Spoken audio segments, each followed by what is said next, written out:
Today on thetruThaboutCars.com, we are out here taking a look at the 2016 Kia Optima.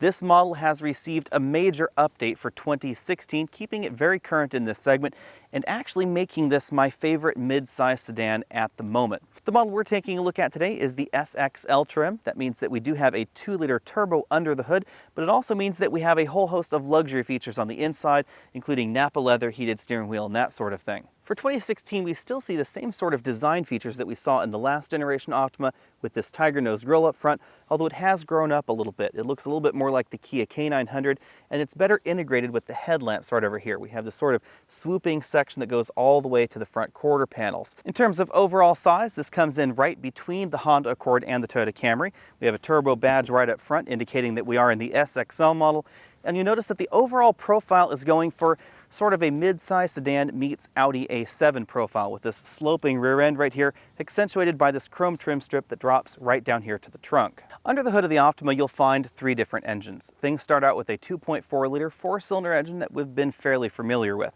It produces 185 horsepower and 178 pound-feet of torque.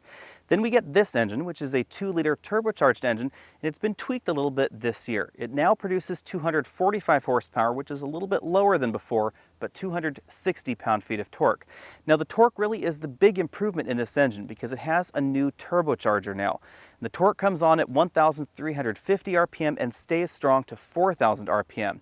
That's a pretty big difference between this and the previous generation Optima Turbo. The old Optima Turbo didn't really get going until a much higher RPM band, at which point it actually ran out of steam a little bit early as well.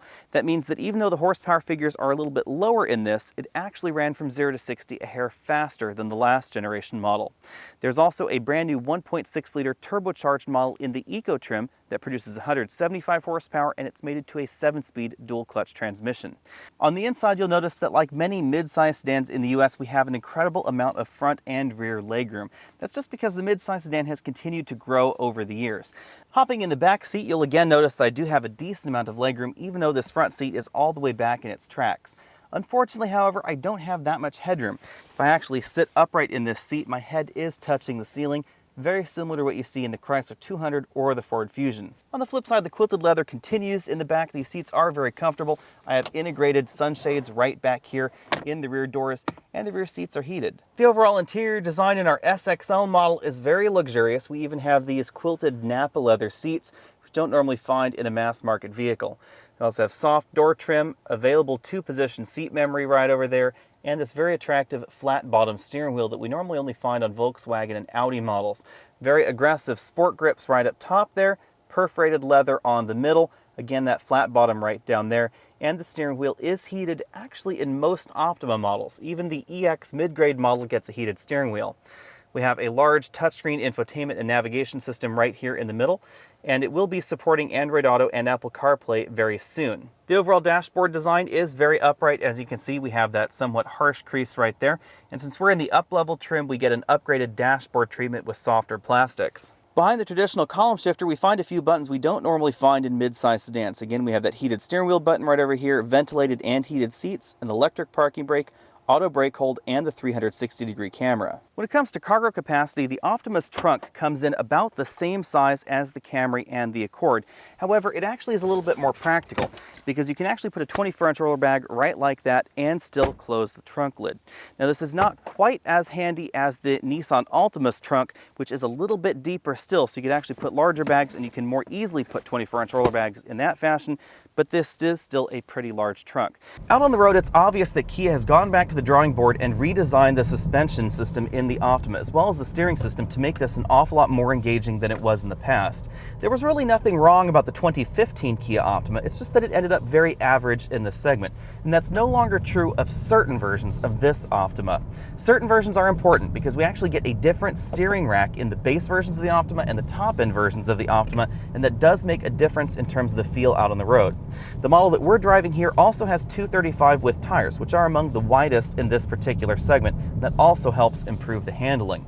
Now, if you were concerned that acceleration would actually be a little bit less exciting than last year because we lost some horsepower in this engine, then fear not, because it's actually a hair faster. We ran from 0 to 60 in 5.9 seconds, which is just about a tenth of a second faster than the 2015 model. Thanks to that much more usable power band, it means this transmission also doesn't have to shift as often as it did before. So you can actually hill climb on these steep mountain roads that we're driving on in 6th gear without a problem in this engine.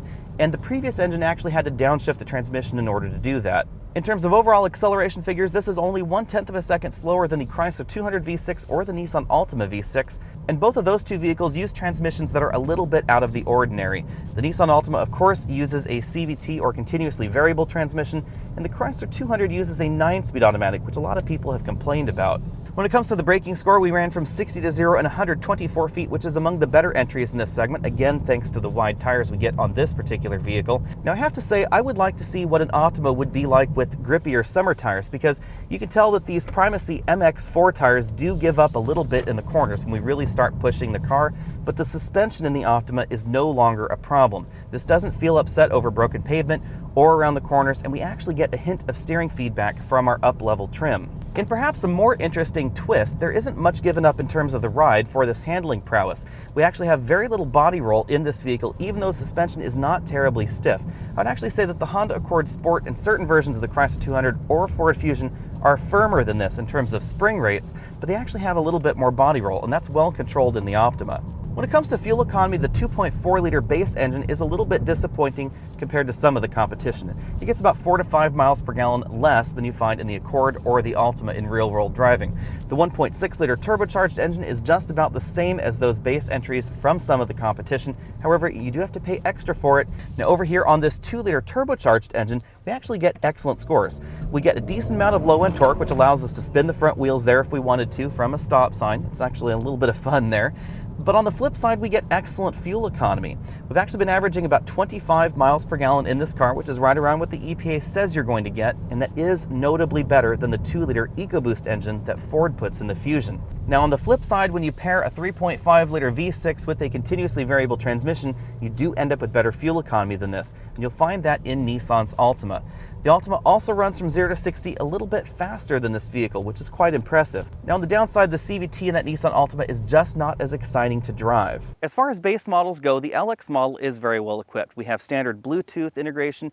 We also have a standard keyless entry system, standard power driver seat with two-way lumbar support, and a 60/40 folding rear seat. It may seem odd to comment about that split 60/40 folding rear seat, but if you take a look at the Honda Accord, its base model does not get the 60/40 version. It actually gets a 100% folding version. The important thing to keep in mind in this particular segment is that many of the vehicles end up very similar in terms of value when you actually take a look at what features are standard. So it really depends on what's important to you in your vehicle for that particular price point. For instance, even a Subaru Legacy comes in right around a similar price to this starting, but it has standard all-wheel drive. Now, in order to make that standard all-wheel drive happen, they did have to make the interior feel a little bit cheaper than a number of the competitors. They've actually had to remove a few features as well. So there's really no free lunch in this particular category. They all end up right about the same price when you end up adjusting for the feature content. There are a few exceptions, of course, in this segment, and that would be actually the Kia Optima. It ends up being a little bit better than the average entry in this segment in terms of value, especially when you start thinking about the standard long powertrain warranty we get. Now, there is an Eco trim, which is a few $1,000s more than the base model, but you should know that Kia does not allow the same kind of options with that 1.6-liter turbo that Hyundai does in their Sonata with basically the same engine. You can get a leather interior in the Sonata Eco, you can't in the Kia Optima. If you want leather inside your Optima, that would be the EX model, which I think will be the most popular model in 2016. That's $24,890, and it's probably the best value period in this particular segment. We get sound control glass, we get leather seats, we get the 2-zone automatic climate control, keyless entry, keyless go. We also get the 4-way power lumbar support for the driver, heated seats, and a heated steering wheel on the inside, the power folding mirrors with LED turn signals, and the LED tail lamps. Now under the hood, we still have that 2.4-liter 4-cylinder engine, which means you're still going to get slightly better fuel economy in the Altima or the Accord, but we get more feature content and more creature comforts on the inside of this cabin for that $24,890 than you do for the same price in basically every other entry in this segment. Then we have the SX and SXL models, which are some of the most luxurious vehicles in this mass market mid-size sedan segment. The SX starts at $29,690 and the SXL is $35,790, and the SXL you can think of as a fully loaded SX. So while the SX, there are a few options available, everything that's optional on the SX is standard on the SXL plus a little bit more.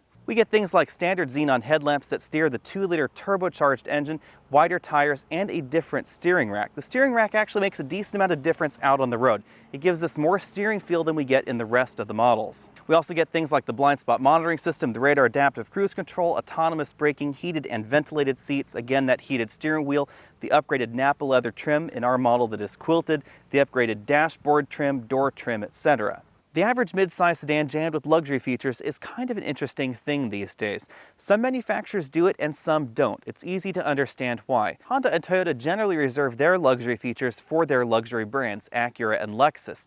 Chrysler and Kia, of course, don't have luxury brands, so they really see no problem with fitting things like real wood trim over there in the Chrysler 200 or up-level Napa leather seats in the Kia Optima. The Acura TLX doesn't have a 2-liter turbo engine in it, but the Lincoln MKZ does, and this ends up being about $6,000 less than the Lincoln when comparably equipped. It also ends up being about $5,000 less expensive than a comparably equipped version of the Acura TLX with the V6. Now, I'm not saying this is as good as the Lexus, the Lincoln, or the Acura, but the $5,000 difference is certainly something to think about. Thanks for taking the time to check out this video. Again, I'm Alex Dykes with thetruthaboutcars.com, and this has been the 2016 Kia Optima. Be sure and check out the complete review over at ttac.com, and I'll see you next week.